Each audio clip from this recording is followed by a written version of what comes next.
Dear veterinarians, a very good afternoon to all the participants. Myself, Dr. Nitin Bhatia from Intasa Animal Health. I welcome you all for today's webinar. Before I start, let me express my gratitude for your patience on last Sunday when the webinar was scheduled and later on because of technical server errors we had to reschedule it.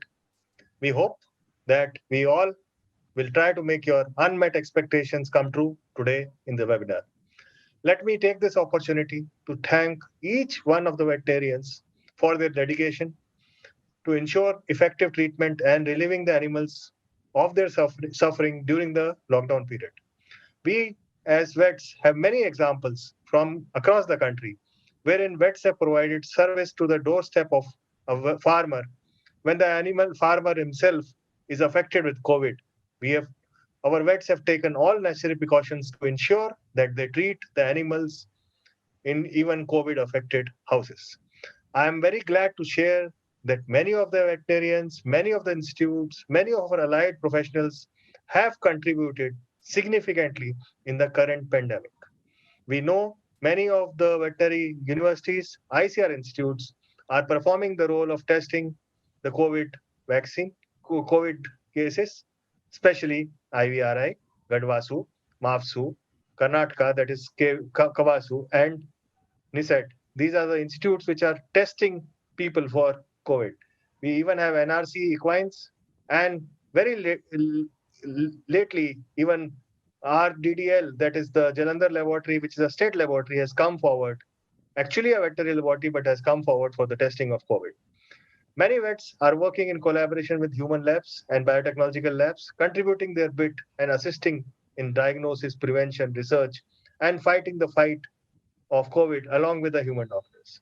We have number of examples. To name a very few of them, we have Professor T.G. Joshi, Director of Gujarat Biotechnology Research Center, who is a vet and who has decoded the genome of COVID. And such many vets are working. We hope in times ahead, with One Health approach, many veterinarians will be contributing and working hand in hand with medical professionals for a better healthcare. We know many of the establishments today, especially veterinary institutes, animal husbandry departments, are even serving as COVID isolation centers. So, in the current times, difficult times for the human healthcare, veterinary is also trying to play their roles, and veterinarians are contributing for the COVID prevention and better treatment. We all know dogs have been our security animals, guarding animals, acting as companions for our elders. Recently, we also know that studies have proven that dogs can diagnose COVID, and they are now employed for the first time at Dubai airport, and they are working very well. So, cheers and kudos to all the veterinarians around the world and especially in India. Let me take the privilege of welcoming Dr. R. Napoleon, Professor and Head, Department of Clinics, VCRI Tanwas from Namakkal. He leads the team of clinical team of VCRI Namakkal, which is working during even these odd hours of COVID for relieving the condition and the ailments of livestock animals. I know many of people currently who are in isolation or are affected with have been affected with COVID, but still they are good clinicians and they're working for a better animal health care. I congratulate the entire team, whosoever are working in this manner in the field. Dr. Napoleon is an eminent veterinary gynecologist who has been involved in number of projects and research, and many of them go under his leadership. He is a principal investigator and co-investigator in many of the projects of Tanwas, NADP, NBPP, Tamil Nadu, and many other central government and state government projects.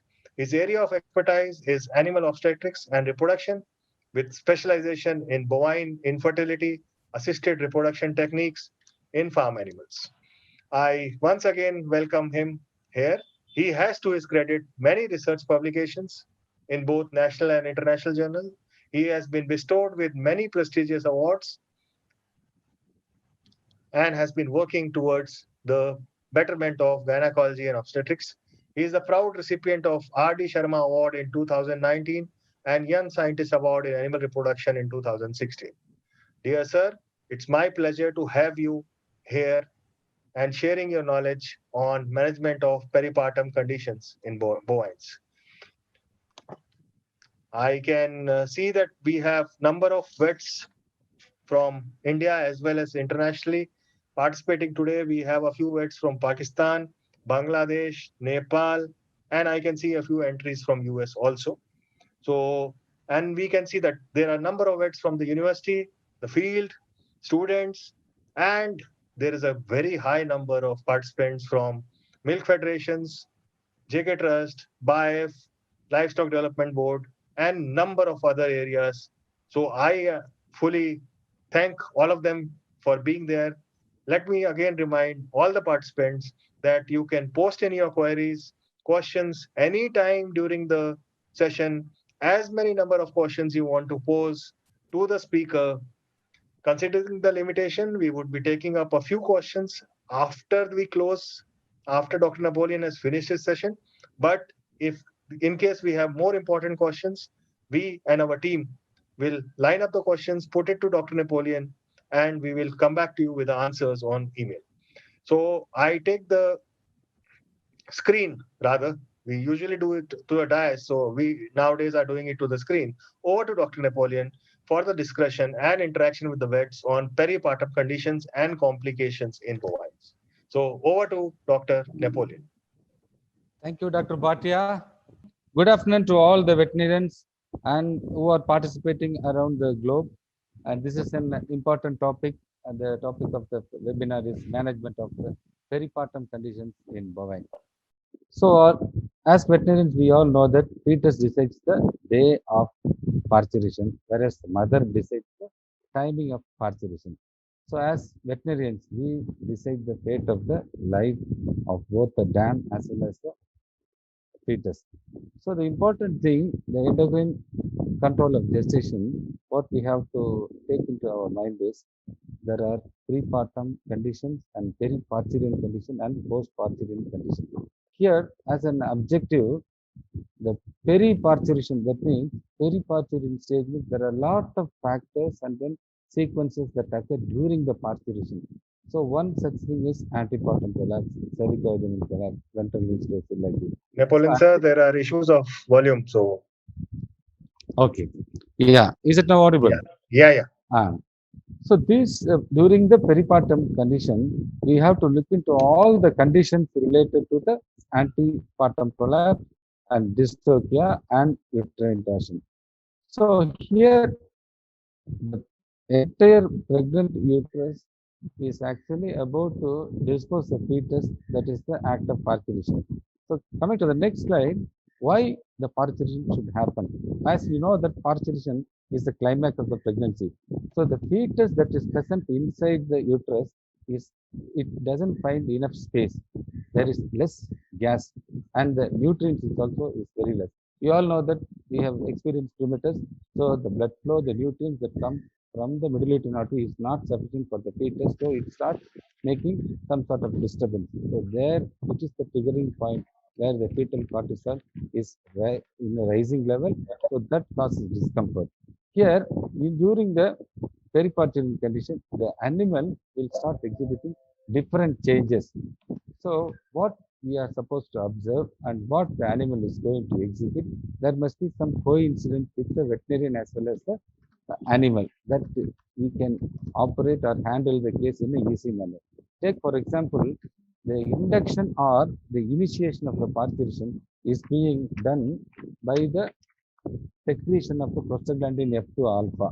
We all know that pregnancy is being maintained by corpus luteum. So the moment prostaglandin F2 alpha is secreted because of the uterine contraction, then the corpus luteum is destroyed.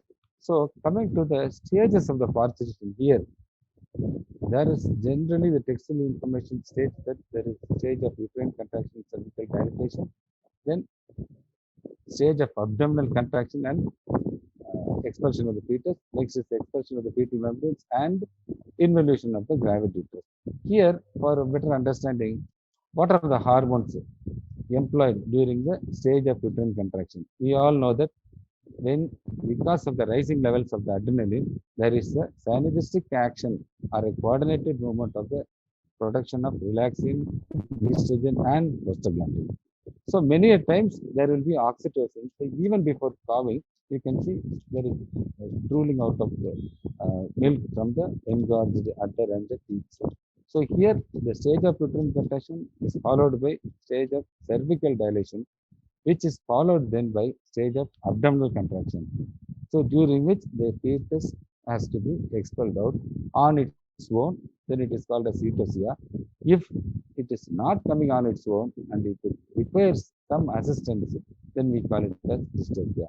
Next is expulsion of the fetal organs. And then the uterus has to come back from the abdominal cavity back into the pelvic cavity, for which these again hormones and externally egg play a major role. So these are the coordinated events of parturition which normally take place. And let us see what are all the signs exhibited by the periparturient animal. See, just by seeing an animal, when there is a relaxed sacroiliac ligament evinced by pitting of the area, that is from the ischiorectal fossa extending up to the both the sides of the lower side of sacrum, you will find pitting. So this indicates that there is a very good sign of parturition with the relaxation. If the skin, on the other hand, if you find some sort of, see, for example, if you find uh, uh, this area, if this tail head is elevated, it is cystic ovary. Whereas if the depression is there, that is the ischiorectal fossa is deepened and there is a relaxation of the sacroiliac ligament, then it is clearly indicates that there is a animal is going to come within few uh, hours. Next, we can see the relaxing status of the pelvic muscles and then pelvic ligaments as a whole with the engorged udder. We can see the tunified udder with the engorged teeth, that we call it as straddling gait.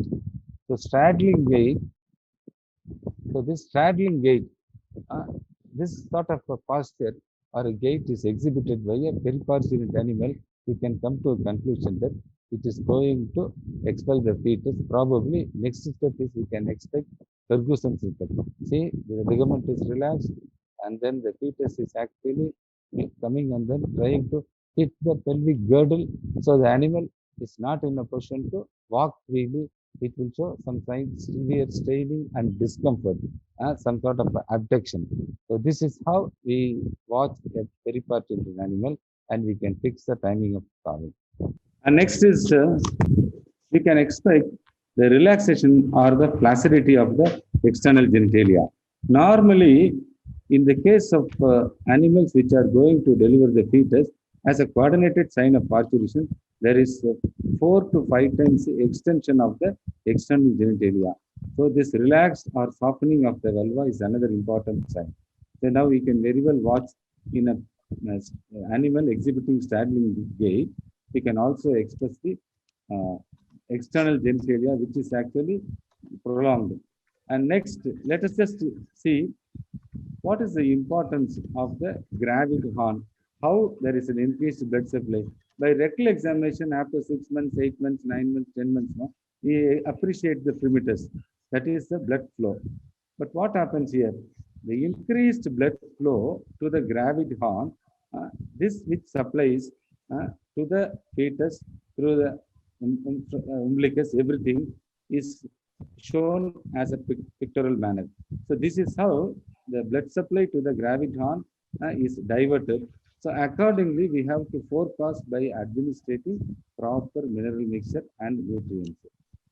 Next is, when we start making an attempt for dystocia, many of us would have experienced a severe blow, or on other terms, it is called as bout. See here what happens. The contraction of the uterus is mainly because of the increased blood flow. We all know that the tonicity of the uterus is triggered by estrogen and also sufficient glucose and calcium. Here what happens is the contraction of the uterus is something like the fist power, which is more than 280 pounds. That means one single bout will last for 2 to 3 minutes. So continuous straining, pushing the fetus out. That shows that the fetus will come out. So here we have to rule out whether to go in for epidural anesthesia or not, lower or higher, cranial or caudal, anterior, posterior. Okay. Next, how many bouts are expected? Normally, the fetus has to be thrown out, so the animal will keep on straining, wherein the lower jaw of the fetus with the teeth may cause some injury to the uterus, or the limbs may cause some injury. That is why unknowingly we should not administer calcium or oxygen. So this is about the contraction. This sort of contraction exhibited within the animal forces the animal to frequently lie and get up and exhibit uneasiness and restlessness. Next, normally because of this contraction or because of the gravidity, what happens is there is antepartum stage of first stage, second stage, and third stage. So first stage goes without any intervention or maneuverability. Second stage needs somebody for uh, getting accommodated. Somebody has to push the mass inside. So this is an third stage of antepartum prolapse. There is cervicovaginal collapse in a pregnant buffalo. Once when there is extension of the gravid horn, there is a little bit of constriction of the external urinary meatus. So the urine starts uh, uh, getting occluded within the bladder. The animal tries to strain and then pass the urine. That eventually leads to cervicovaginal collapse. You can see here on the left side, you can see the little bit of contusions over the area which got soiled. After cleaning this, slowly after removing all the dirt, you can see the regeneration of the uh, congested nature. Now what you have to do is relieve the urine. So once you start relieving the urine in a case of antepartum prolapse, so naturally 50% of the mass is reduced. Here what happens is normally in a standing position in situ, the catheter has to be placed cranially, whereas when the mass is protruding out, we should not again try to create a new opening. We have to identify external urinary meatus, and the direction must be caudally back towards the protruded mass. Then that is how you can relieve the urine. So once the urine is relieved, it becomes very, very easy for the operators to push the mass back into the pelvic cavity. Next, how to decide whether to go for induction or not, that depends upon the day of gestation or the stage of pregnancy. Here you can see another peculiar case. Here, a case of periparturient animal which has exhibited as antepartum prolapse, but you can see the entire fetal mass along with urine, everything is actually stuck outside. On clear examination, even some sort of a tear is noticed. You very well you can observe. See, this is the uterine tear, where you can even the um, fetal membranes with the fetal fluids. So how to decide? Let us just, instead of asking the history, straight away just go and then take little bit of, you strip the teeth, you will find the colostrum. That gives the indication that the animal is in nearing term, as we discussed that periparturient condition. So now we have to decide whether to push the mass inside or go in for transvaginal hysterotomy. So it is now very, very difficult to push the mass along, having the fetus and then bladder, everything. So a small nick was made. See, you can see very well observe the torn area. So through the torn area, we can entirely, the fetus has been hooked and then it was removed. So after removal of the fetus, the live fetus, so the everted mass has been sutured and it is actually pushed back, for which we have employed a small equipment that is called hindquarter elevator. So these are the important things: how to decide, what to decide, and when to decide. These are the things where an obstetrician has to consider. So a right choice is relieving the fetus. Next is, many people they think that, okay, reduction in the mass without repositioning, somehow putting the suture will become all right. It is not so. Whether it is cervicovaginal collapse or after carving total uterine collapse, repositioning in its normal area is at most essential. See, there is actually a congame cow here. After reducing the total uterine collapse, it was not repositioned properly and not reduced properly. That is why the entire mass has come out and even the suture was not placed.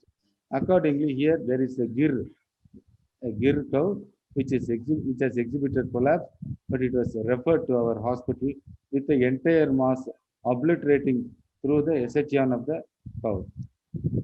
Again, you can see delayed cases. See, this is actually a case of cervicovaginal collapse, antepartum cervicovaginal collapse in a ongole curve with lot of contusions in the vagina. Next on the right is a again an antepartum prolapse. The third degree of prolapse, which has been very well handled and meddled by the milkman itself, it has started exhibiting gangrenous masses and some sort of a diphtheritic membrane. These sort of thing, in spite of scarification, this may not get cured. This is just for the indication. Next, very many times people think that pushing the mass inside with a bottle or pushing with a piece of wooden stick will favor. It is not so. Unless the mass is completely pushed inside and then repositioned, then there will not be proper circulation.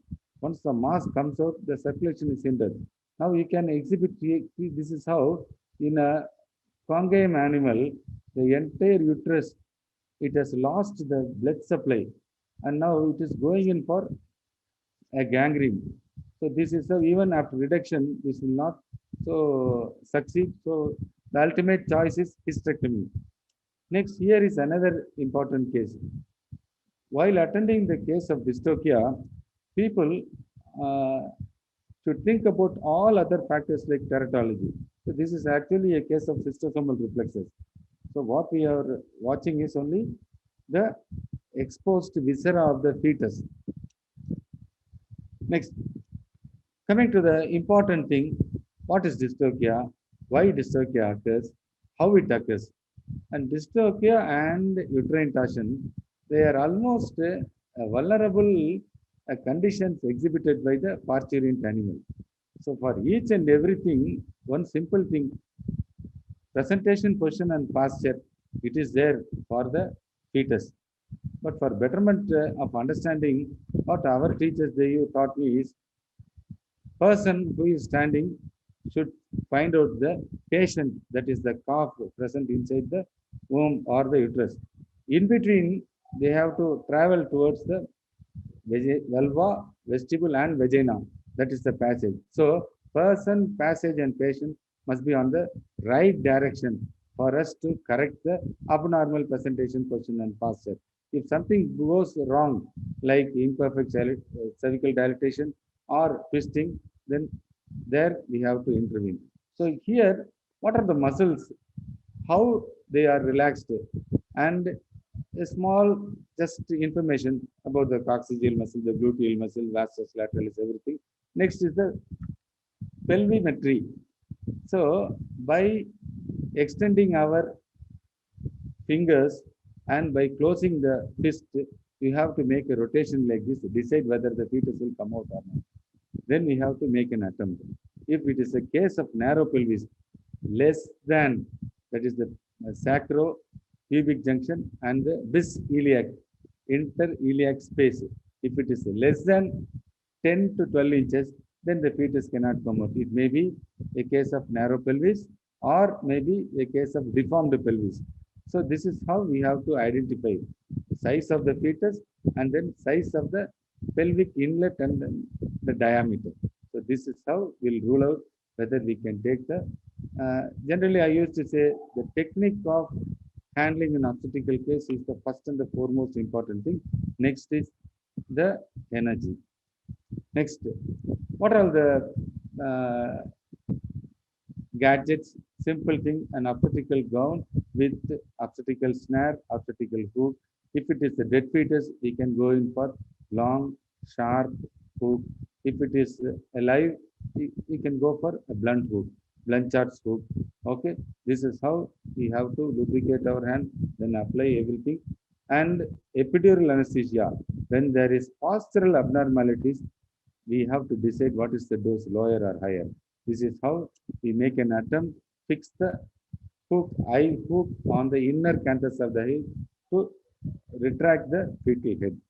So I need not tell about the different abnormal presentations. Anterior is normal, posterior is normal.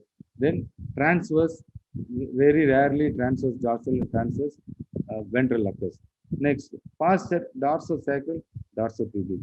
Next is the third one is the abnormalities, postural abnormalities.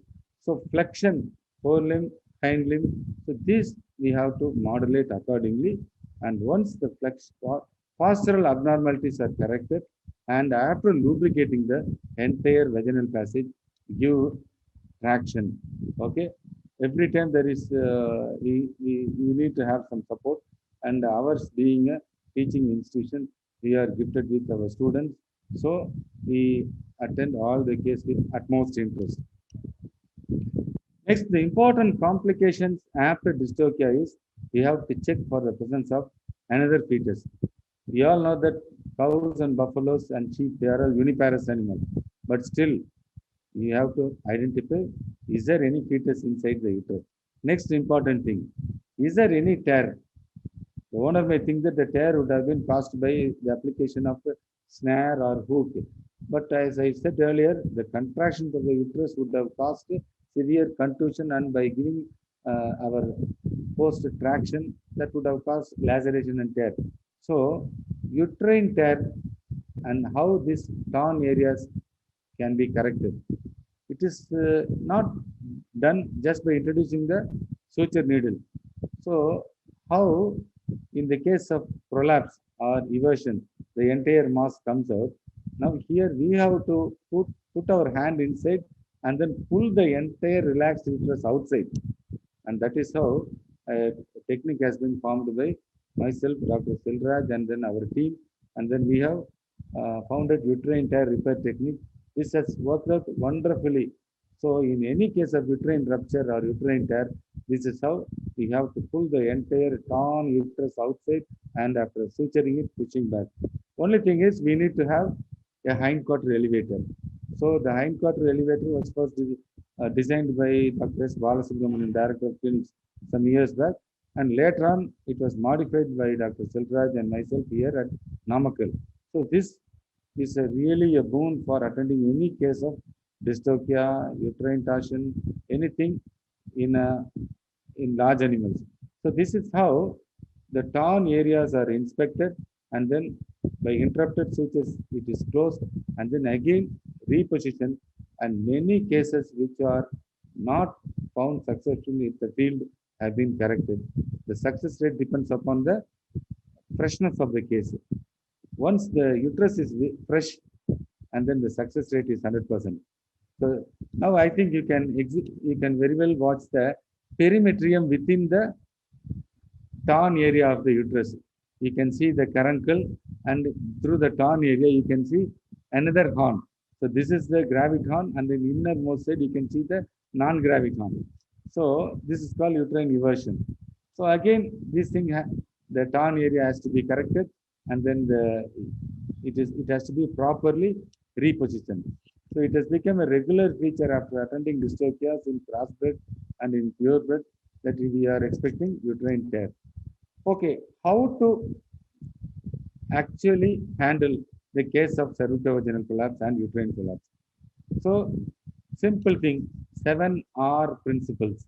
Okay, any case of total uterine collapse or any case of cervicovaginal collapse, first important thing is you have to restrain the animal. Restrain the animal, as well as we have to actually give epidural anesthesia so the animal doesn't strain, or the strain doesn't interfere with our operating procedures. Next is wash with antiseptic solutions like 1% KMNO4, then remove the dung, dirt, and debris. Third is, in the case of cervicovaginal collapse, lift the mass, introduce the urinary catheter relieved so that the entire urine is relieved. Next important thing is before casting the animal, see that the entire intra-abdominal pressure is relieved. So what generally we use to perform is we ask our colleagues on the neighboring ward to put the stomach tube, release the entire gas outside, then we cast the animal. So this gives the operators ease as well as the less stress to the animals. Next is repair of the torn area. Any portion that is having debris has to be scarified and removed, and it has to be treated accordingly with liniments. Next is reduction of the prolapsed mass. So mass can be reduced by application of the hypertonic saline. You know, hypertonic saline brings about the water molecule present in each and every part of the cell. So by giving gentle pressure after application of the hypertonic saline, and then slowly we can reposition the mass. So those areas where you don't have hindquarter elevator, it doesn't matter.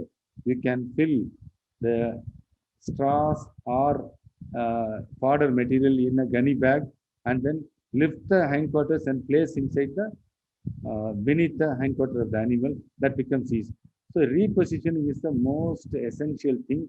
You have to slowly, by fisting pressure, it has to be repositioned in the normal side.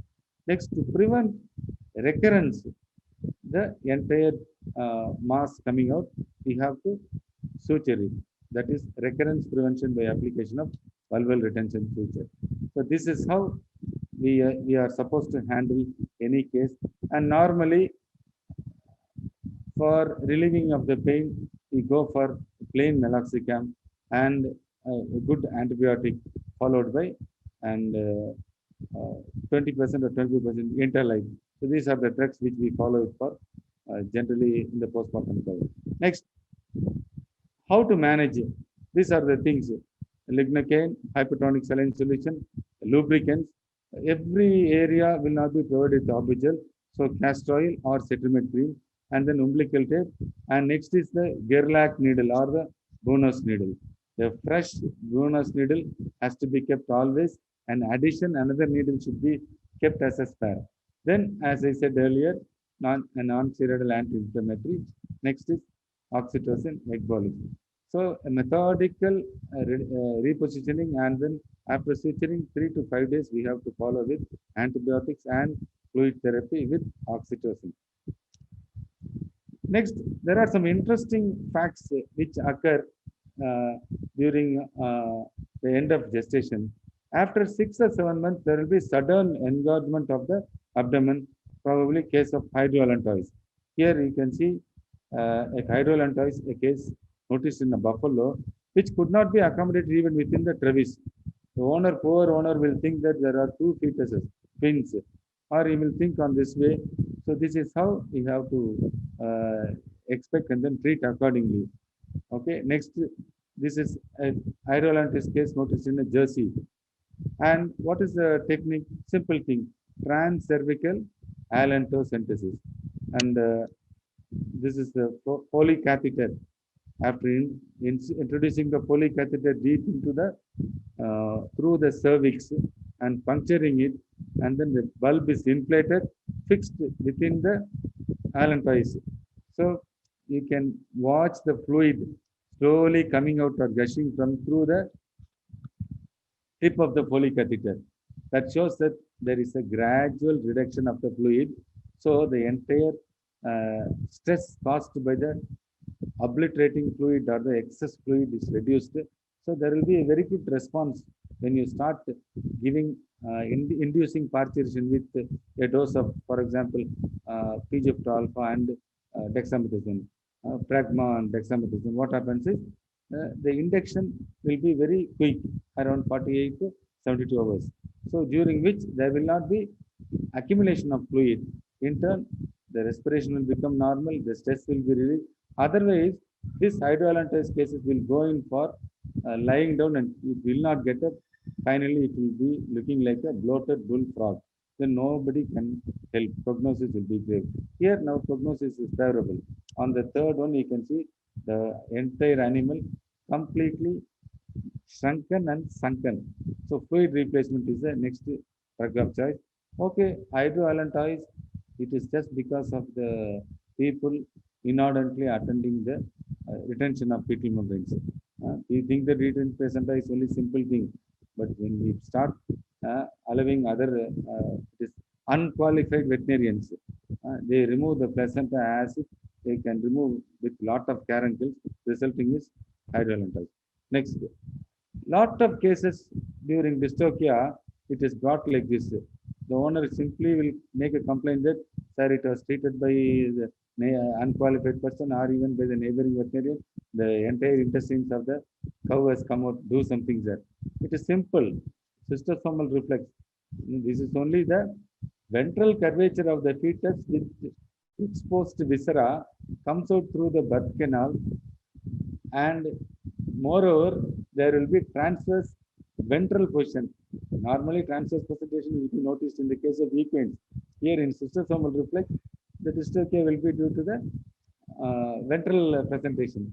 And very easily, this can be treated after casting the animal on the hindquarter elevator. See, this is how the cystosomal reflex treated with viscera, improper closure of the abdomen wall, strong curvature, angulation of the dorsal spine. Next, these are all the certain cases which we experience during as I told, this peripartum condition now, a double-headed monster or cystosomal reflex, parosomal elympus, hydrocephalus, just cases of interest.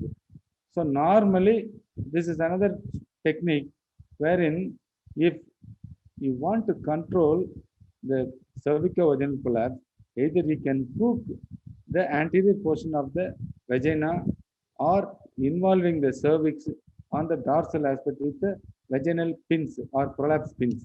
This is one technique which has been given in the text. Next is a chronic cervicovaginal collapse and also antepartum collapse, which can also be tried like this. People would have heard of these terms. Minchu's technique. Actually, one of our professor, Dr. Narasimhan, his name is noticed in the Sloss and Depty book. He has found one modified technique, modified Narasimhan technique. That is some sort of a buried bonus technique. Here, this is modified Minchu's technique. And one more technique is Winkler's technique. Winkler's is very, very difficult because you have to take the ventral portion of the vagina and hooking on the ventral aspect. So that is much difficult because if you start making any puncture or tear, it will lead to ventral hysterocele. That is why we used to prefer sacrosciatic ligament on the dorsal aspect. So if you prefer the prepubic tendon on the ventral aspect, then it may lead to ventral hysterocele. So here, the chronic irreducible collapse, even the collapse is noticed involving the vagina, contusions of the vagina is noticed. Now, this is the technique with the Brunner's needle and with the modification.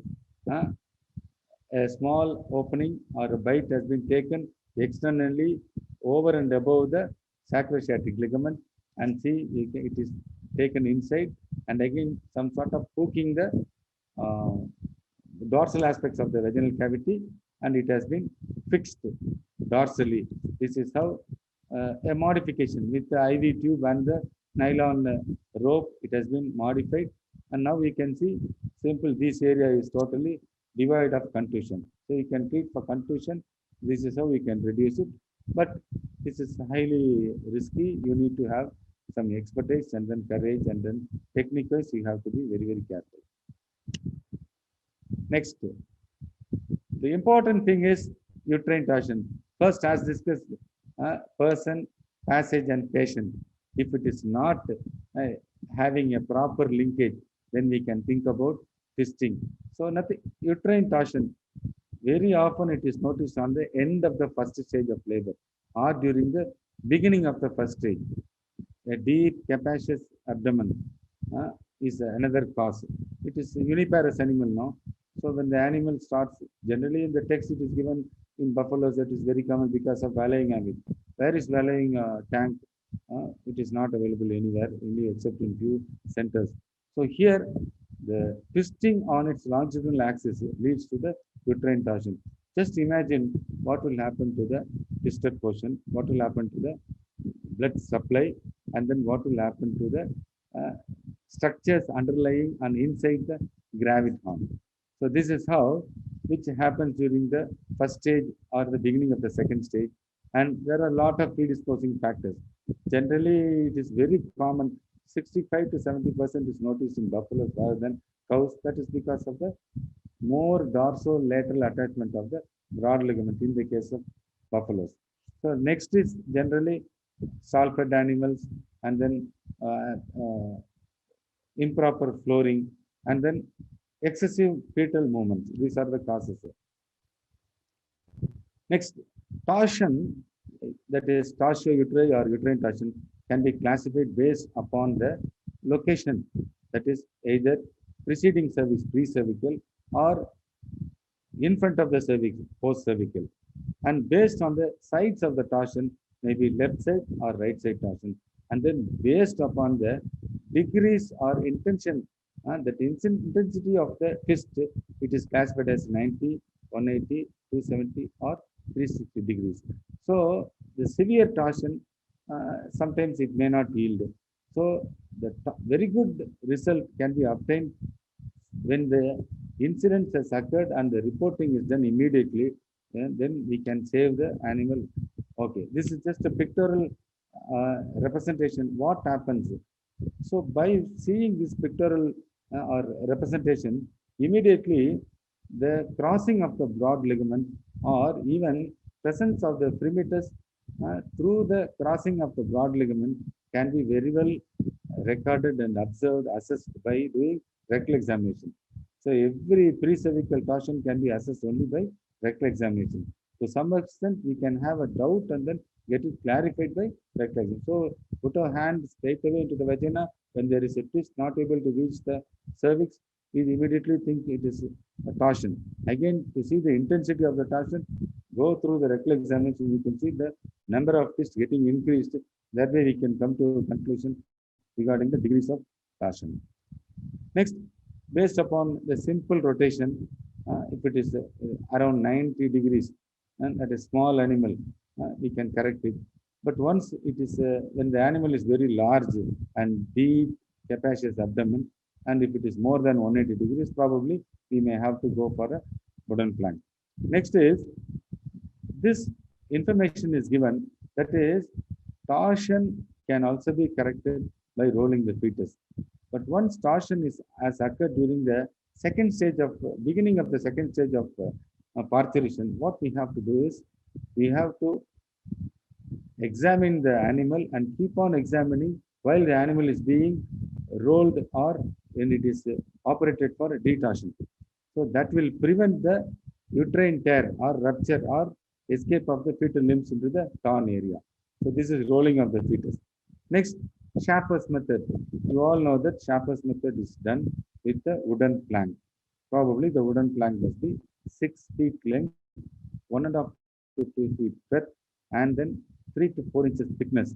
So the place of the plank has to be kept exactly in between the last vertebra and the point of the ilium. So cast the animal on the same side of the torsion and then secure all the limbs, and then by keeping the plank, and then by proper gentle and then with the pressure after giving rolling, you can see a very good result. So this is an diagram which shows that the plank is exactly placed in order to fix the gravity horn. So in our hospital, that is VCRA Namakkal, we are getting around 80 to 100 cases of uterine torsion every year. So this has become a routine. We are covering around 6 to 7 districts in and around Namakkal. So this is the method how we have to secure the animal and keeping wide apart both the forelimbs and hind limbs, so that it becomes easy for the persons to rotate. The pressure that is given by the animal, by the person standing over the plank, that fixes the gravid uterus with the fetus, that causes the complete relieving of the twist. This is the technique employed in the Schafer's method. It is rather very, very difficult to again go for laparotomy and correcting it and leaving it. And also next, If it is not in a patient or not yielding to this, we have to go in for cesarean section. So the methodical approach, how to cast the animal on the same side of the torsion which has occurred, and then keeping this wooden plank. And as I said earlier, if the abdomen is too much bloated, probably we can relieve the gas. And then after fixing it, one person has to stand on the one end, and another person has to keep on firmly without allowing to displace. And then the other person has to stand over and above that. So this is how we have to employ it. Normally, we need to have 8 to 12 members, and it is routinely done here. So this is how, after giving gentle pressure, one rolling and one complete twist, and soon after the twist is relieved, it is very, very easy that in an animal that is experiencing the second stage of labor, the entire fetal mass is coming out. So by gentle approach or gentle modification with the partial abdomen, we can relieve the fetus as well. See, that's all. On the same detorsion pit, the fetus is relieved. This is how we succeed in treating the case of uterine torsion. Coming to the prognosis, when the onset of uterine torsion is delayed, the prognosis of the fetal life is questionable, so much so the damn. So immediately when there is such problems, when it is reported us, we have to take an immediate step. We cannot forego. Now, let us see some of the interesting cases. At the time of dystocia, we know about cervicotomy and we have heard about episiotomy. An interesting case, I told no, uneducated or untrained veterinarian or untrained person who has attempted a case of episiotomy which has damaged almost around 1 to 1.5 feet length of the entire perineum. See, this is the entire area.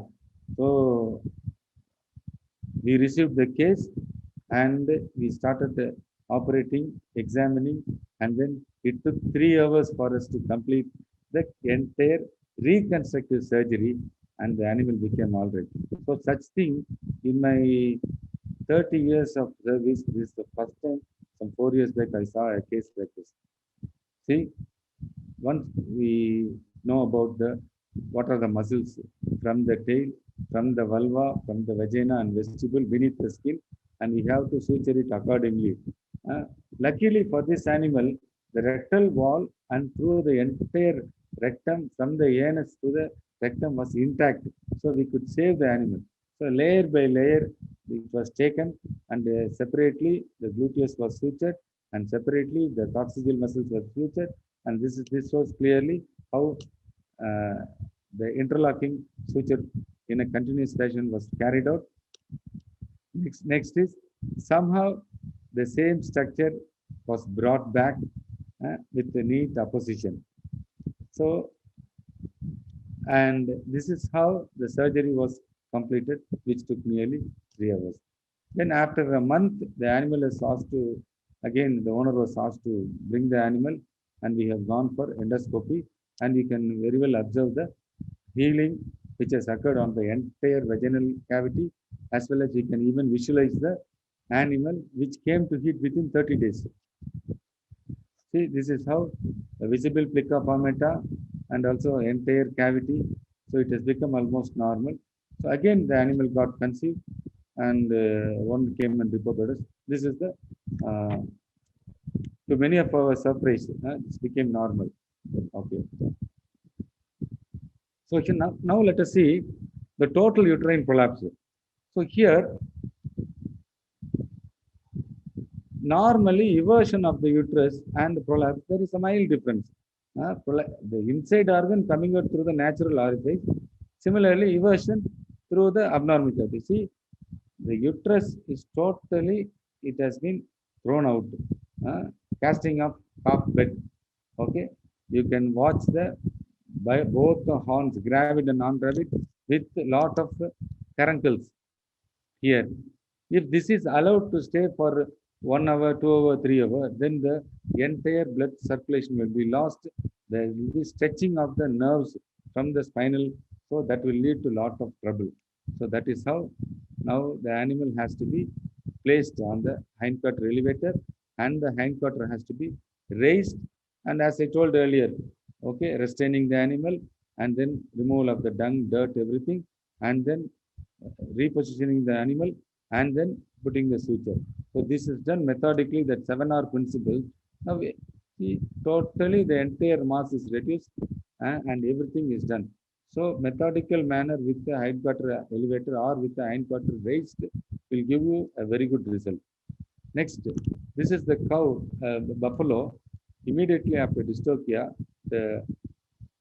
because of severe straining, there is the relaxed pelvis, relaxed sacroiliac limb. So the entire uterus has come out, and you can see the fresh caruncle with maternal cribs.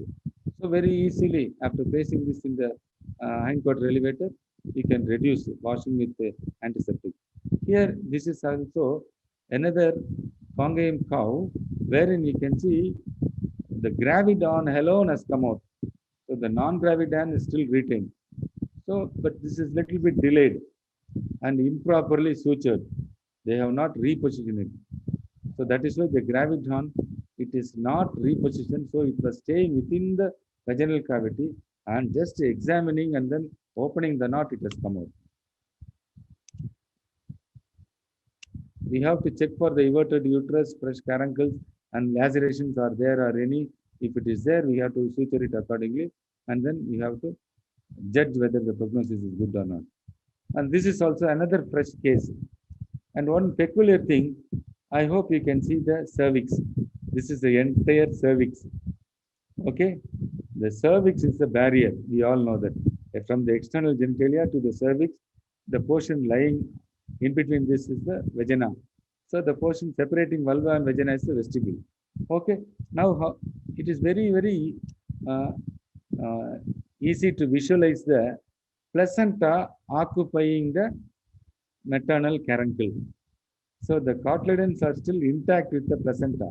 That means the retention of placenta or even the lack of the contraction of the uterus, that itself is a stress to the animal.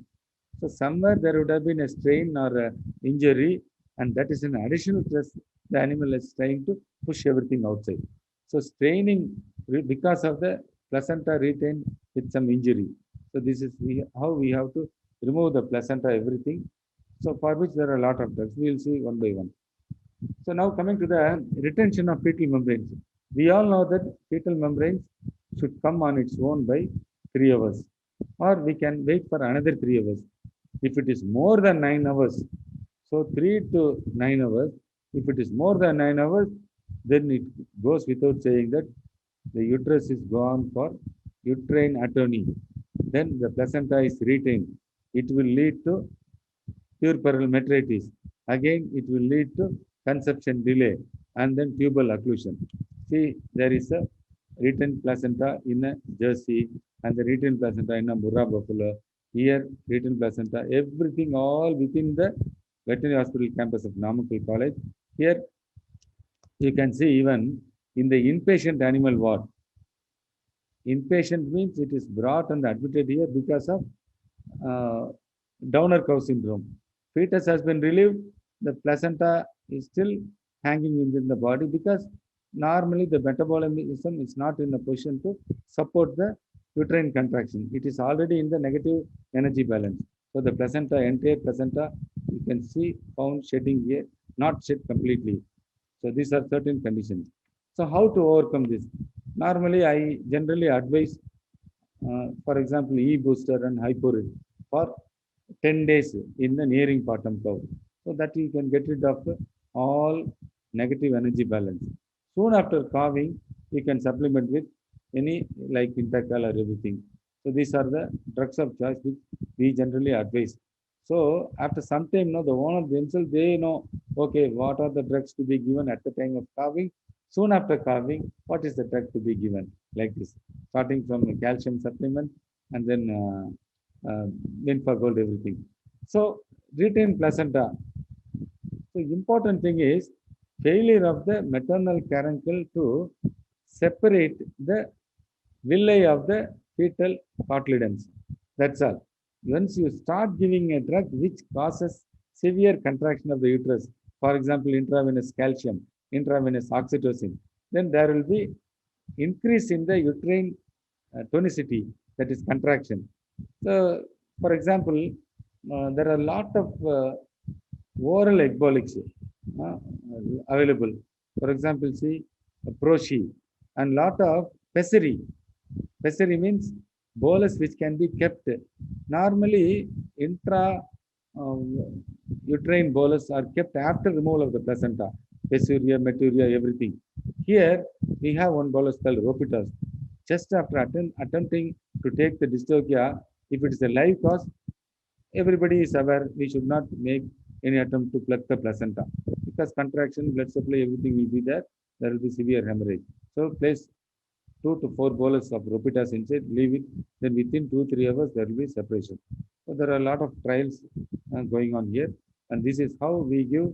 There are a lot of ecbolics. One such thing is Proshi, and then like this. Next comes the important thing: how to put the suture. I've seen many slides and many people telling through and through. See, normally, see, just a minute. This is how you have to put the suture. You should never make an attempt from like this, from left to right or from right to left. See, this vulva is made up of a connective tissue which has got constrictor valvae is the muscle inside, and the labia is completely covered with innervations, nerve innervations, and very good blood supply. Next, this is the hairline. So try to choose an area adjacent to the hairline, not involving the vulva. So I hope this is very clear on the left side. See the angulation of the Gerlach needle. So sewing needle and Gerlach needle are the two needle types which has got the eye on the tip of the area where we are going to take a bite. So the length of the bite and then the number of bites that are to be taken depends upon the size of the external genitalia. For this sort of crossbred animal, just 2 bites on the left and 2 bites on the right side is enough. And see, it is taken on the hairline. Okay, you should never cause any injury into the vulva. Same thing on the left side. And also try to avoid taking a bite too farther, that is on the skin.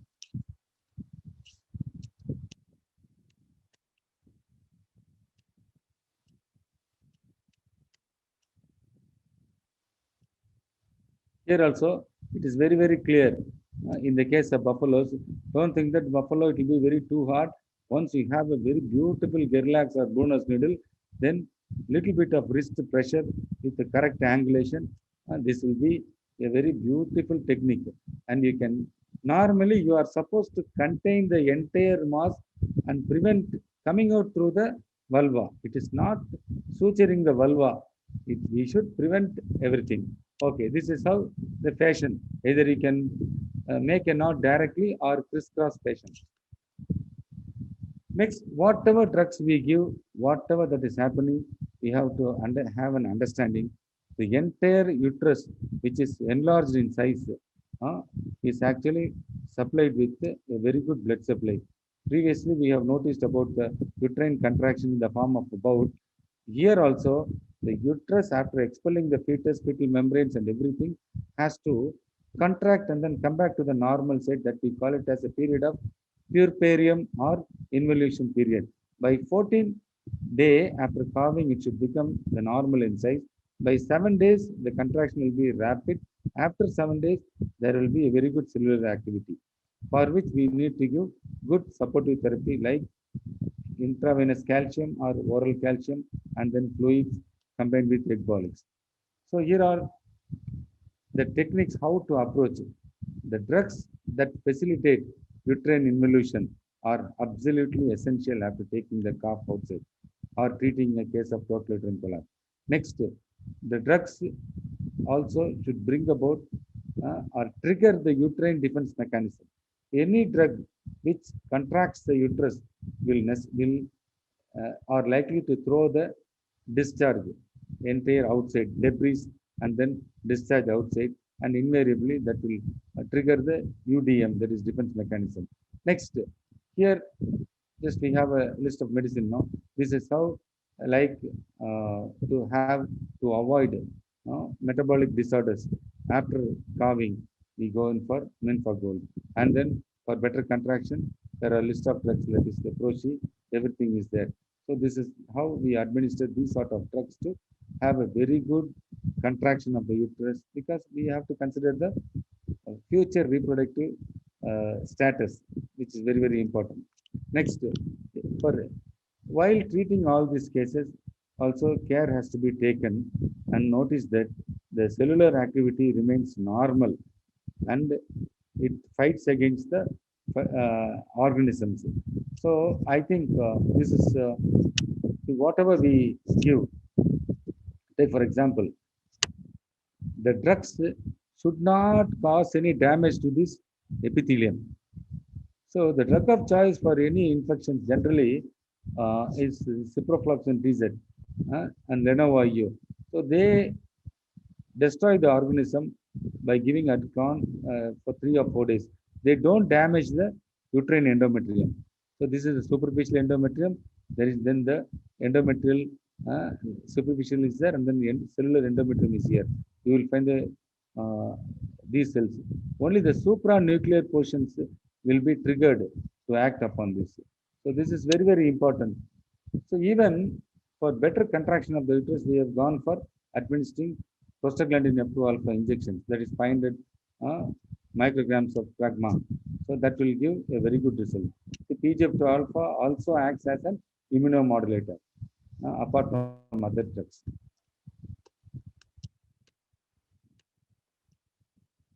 Coming to the concluding part of this peripartum conditions in bovine, care must be taken to avoid negative feedback mechanism.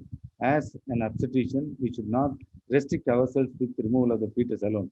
Okay, so that is why I advised to give oral calcium, then supplementations before carving, and then supplementation after carving to have the optimum milk yield and then optimum reproductive status. Then due care has to be given to the animal for the during the peripartum period. So for optimum uterine contraction and Ferguson's reflex to expel the fetus out, it needs to have very good glucose and then calcium. So these are essential things, and sufficient oxytocin release. Next, the care that is given during the prepartum will definitely rule out and will have a very good eutosia followed by very good milk yield. So that will decide the care and take given will decide the future of the animal. Generally, the veterinary health care plays an important role for the better reproductive health.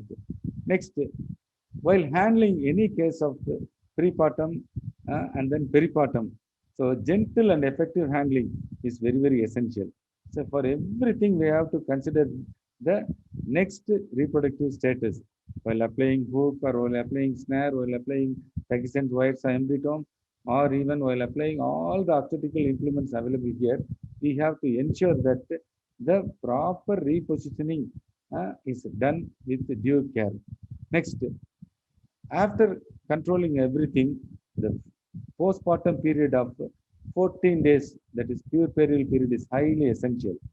The period which we follow the antibiotic therapy, ecbolic therapy, will rule out the presence of disease, so that then future pregnancy and then the occurrence of postpartum eastrum will be there, because hemorrhages during the puerperal period, puerperal metritis, and then tubal occlusion, these are all the sequelae of treating retained placenta and everything.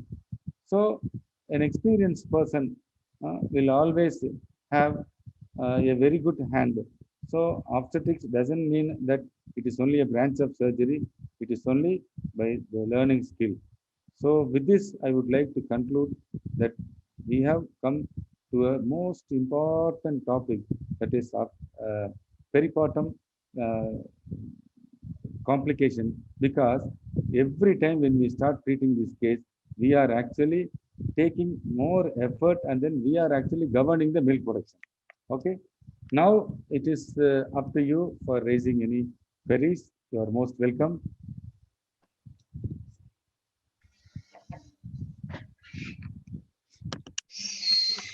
Thank you, Dr. Napoleon, for a wonderful session Sir? on. Hello. Yeah. Thank you, Dr. Napoleon, for a wonderful session on peripartum conditions. We Yeah. already have 760 questions before us.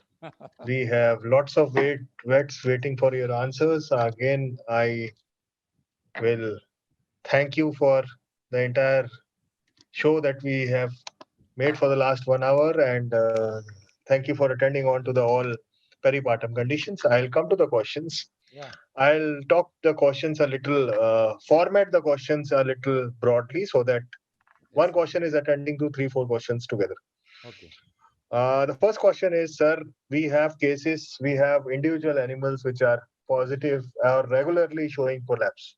Okay. So, is prolapse somewhere in correlative with any diet, any food, any fodder, wherein a change can lead to reduction of prolapse conditions, or any fodder or any the dietary component which can reduce, if not included in the fodder, can reduce on the prolapse? Anything that by your experience, because you have a great experience. Okay. Very good, sir. Number one, prolapse, antepartum prolapse is directly correlated with negative energy balance. Number one. Number two, it is mainly due to the managemental uh, problem. Because of the slippery flooring, when the animal starts losing the base of the hoof, slowly it is getting worn out. So you try to find an stability to stand inside the stable or inside the dairy barn. So that is how it goes for a loose hindquarter, loose structures of the pelvis. So once you change the housing and increase the negative energy balance, definitely the gravidity of the uterus will not cause much problem. But it can be corrected in next calving, not on the same calving. Okay, it is there. It is only the a complication related to the lack of nutrients, say for example calcium, magnesium, phosphorus and energy. Definitely next to that is flooring. Okay. It's a The next question comes in on again prolapse. While managing prolapse, a few vets are using sugar solution. Ah, They reposition the prolapse and then they are putting on sugar solution. So one of the vets it's asked, is it a right way? Is sugar a solution or how's it? very good, sir. Sir, osmosis is a simple technique. So hypertonic saline or hypertonic sugar solution, a simple thing. For for a refrigerator or for deep freezer, they use saturated brine solution. That means sugar solution can also be used, that is before reduction. See, every time you can't see, you are trying to get rid of the flies while attending the dystocia. And if you just imagine what will happen if you start using hypertonic sugar solution, then you have to keep on chasing the ants. Okay, it is also possible, sir. Same thing, same action. It will reduce the water molecule present in each and every cell wall. Thereby, there is reduction in the size. Okay. Yes, sir. Again, a similar question, sir. After repositioning, we are trying to use oxytocin. So is it right? Please provide your comments. Yes, very good. And what is the dose? Okay. See, the dose of oxytocin is 30 to 40 international units. Okay. One ampule of oxytocin will have 5 units. There are a lot of patent preparations. Next, after repositioning, necessarily you have to give oxytocin. Oxytocin not only brings about contraction, it causes also closure of all the capillaries and it arrests the hemorrhage. So it is the best drug of choice. Okay. Right, sir. Sir, we talked about sutures during management of prolapse. Yes, sir. So the basic question which has been asked by 15, 17 vets is, how long can we keep these sutures intact? Okay. Because many a times we are feeling that we are removing the sutures and again the animal is restraining and putting out. Okay. So Very how good. long? Yeah. Yes, yes, very good. Sir, in our experience at the hospital, my experience, we have sutured many antepartum prolapse case in a buried Bruner's fashion. Buried Bruner's fashion. Even involving the suture only, the knot will be exposed beneath the vulva. And we have allowed for 45 days. And we have told the owner, once the engorgement of the udder is noticed, you bring the animal, admit here in the IP, we will look after. Okay, the knot can be allowed in situ for more than 2 months in the case of antepartum prolapse. Okay, nothing will happen. Only thing is we have to monitor, or the owner has to report after monitoring to us. uh, so nothing will happen. Only thing is, the I have seen some of our friends earlier 15 years back using this IV tubes. Okay, IV tubes to control cervicovaginal prolapse. I have also tried, but that is slippery. Only advantage is IV tubes, it will not carry up any infection. But whereas in cotton threads, nylon threads, they may cause some damage. Okay, that's all. So it can also be used, sir. There are different techniques: bonus technique, bonus buried suture technique, and then Narasimhan's technique. Buried is the best thing for prepartum prolapse, and for postpartum prolapse, you need not go for buried suture. Okay, I think I have cleared that. Sir, can you just explain the buried so that people are a little not aware about this technique? So, Uh, little in brief. So if you okay, have some pictures or something of okay. that sort. Okay. No, no, no, right, right. It's not difficult. Okay, sir. Now see, watch. Sir, it is a very simple thing. We have done many things, sir. Okay. I think for people who are watching this, we just now make a small slit less than 1 centimeter with a scalpel. Okay, just beneath the anal opening, not through the anus, beneath the anal opening. Through this small slit, introduce the Gerlach needle straight away in this fashion, like this, and then bring towards the ventral commissure, not exactly on the vulva, beneath the ventral commissure here. Then from this area, you have to take it out. Then here you hook the thread and then take it out. From here or from here, again, you have to bring like this. So this is very common, sir. Buried bonus. That's all. That's And okay. yes, sir. Uh, I remember going to Dr. Napoleon's place, and I see that on an average they are treating 3 to 4 at times uterine prolapse in a day. So amazing facility, amazing people, amazing works they are doing. So I congratulate once again to Dr. Napoleon and his entire team for putting up such shows. So next question is, sir, what is the difference between uterine eversion and uterine prolapse? Okay, very good, sir. Very good, sir. Sir, prolapse, generally it is a term that is expose or extrusion of the organ through the natural orifice. Okay. Next, eversion. Eversion, I saw in one picture. I hope you remember that. One uh, that is an organ exhibiting in an abnormal cavity. See, for example, urinary bladder, you can't say urinary bladder prolapse unless you see the entire bladder outside. Okay? So, urinary bladder trying to get occupied into the vaginal cavity outside the cervicovaginal prolapse. That is eversion. That's all. So, somebody, if you ask what is prolapse, what is eversion, they'll say both are same. It is not like that. Prolapse means ex, uh, expose of the organ through a natural orifice. Eversion is an inside organ coming out through an unnatural orifice. Okay, that's all. Yeah, yeah. Have I made it clear? Yes, sir. Yes. Another question which is coming through a few words, which needs clarity, is Yeah. when we are using a lignocaine epidural. Yeah. So, does it help us anywhere in the process, or it is just easy manipulation, or how is it, sir? Very good question, sir. If the postural abnormalities, for example, if you are attending a case of dystocia with bilateral hip flexion, okay, bilateral hip flexion, generally, breech presentation. So without epidural, you cannot apply, you cannot uh, uh, you cannot repel the fetus inside.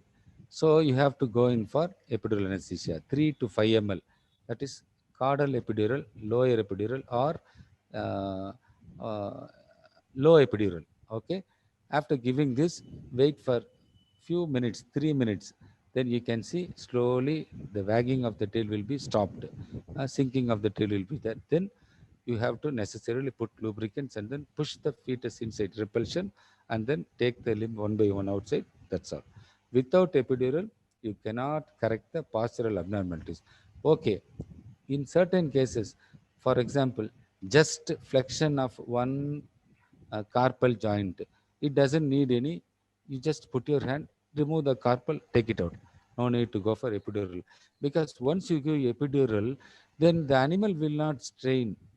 Only we have to struggle and then take the fetus out. That is the condition. You got it, sir? Yeah.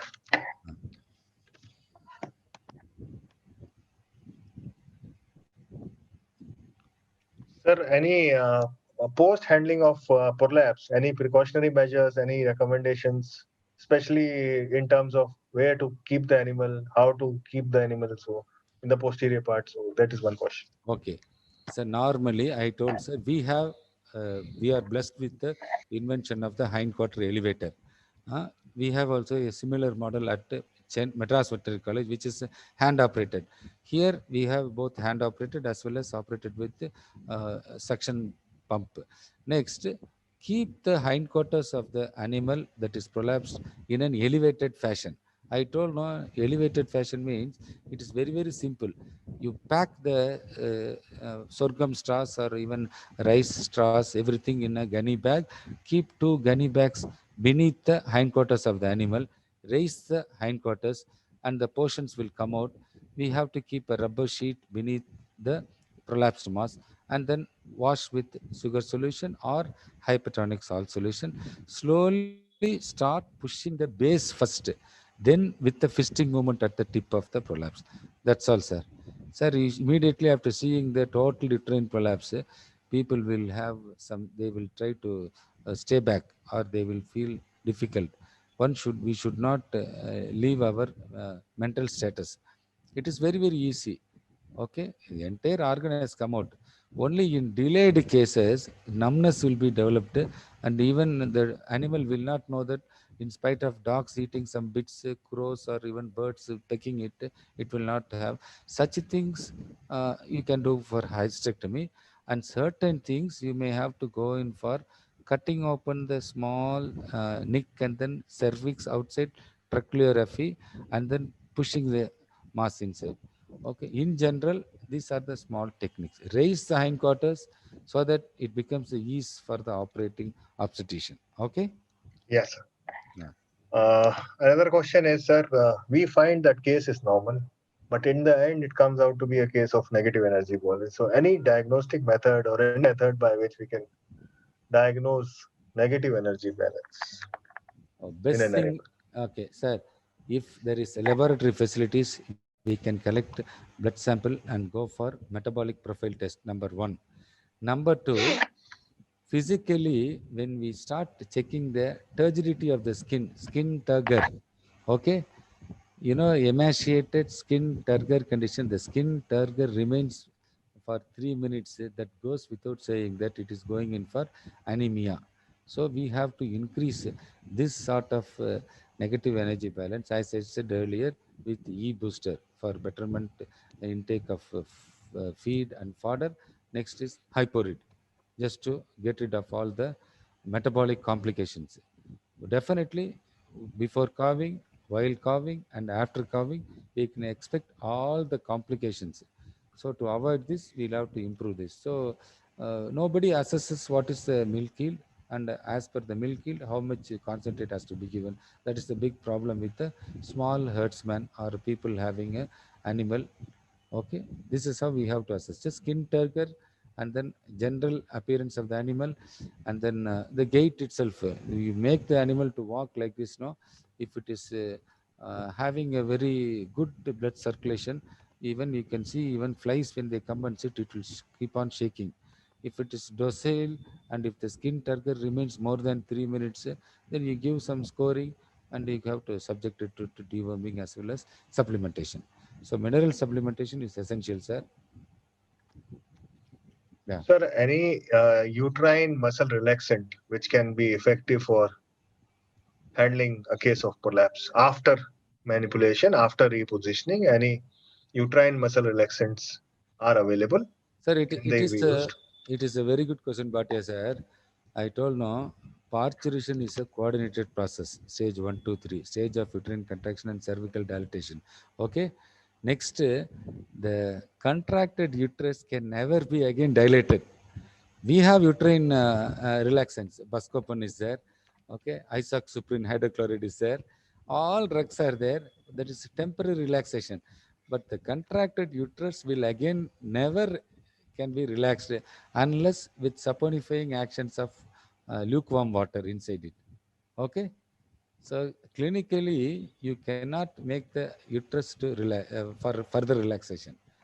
Uh, there are drugs, but during the course of parturition, it is a coordinated process. No, estrogen, prostaglandin, relaxin occurs. Once there is arrest in the further secretion of estrogen, relaxin, and prostaglandin, that's all. It will be in the contracted stage.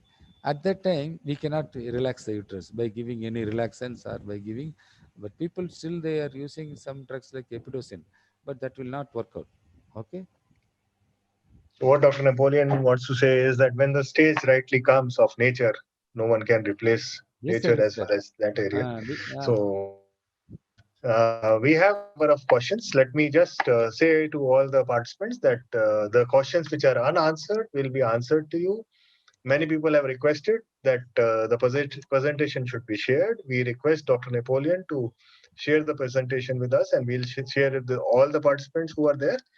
So we thank Dr. Napoleon, and they have been working very enormously on this areas of reproduction.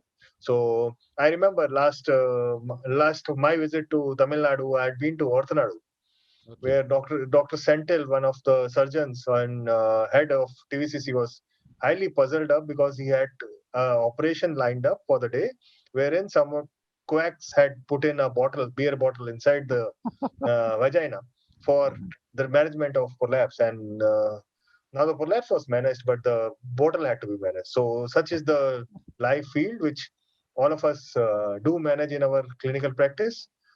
Hats off to the entire team of Tanvas, the clinical team, and the team which works especially in the obstetrical area everywhere. So thank you, Napoleon sir. Thank Okay, sir. you for being there, and thank you for answering all the sessions. Okay, That sir. brings us to the end of the session. All questions, again I say, will be answered back to you by the speaker, sir. Once we finish in the next 10 days, we'll answer back all the pending questions with us. Although broadly, major questions have been answered by him, but still, whatever is pending will be answered, and the presentation will be shared by us. We thank you. Thank Napoleon, sir, on behalf of us and the entire participants. And we thank the participants for being there. Welcome and thanks a lot, sir. Thank you. Namaste, sir. Thank you. Bye. Thank you, Bye. sir. Bye. Stop sharing बंद कर दिया sir मैंने Thank you.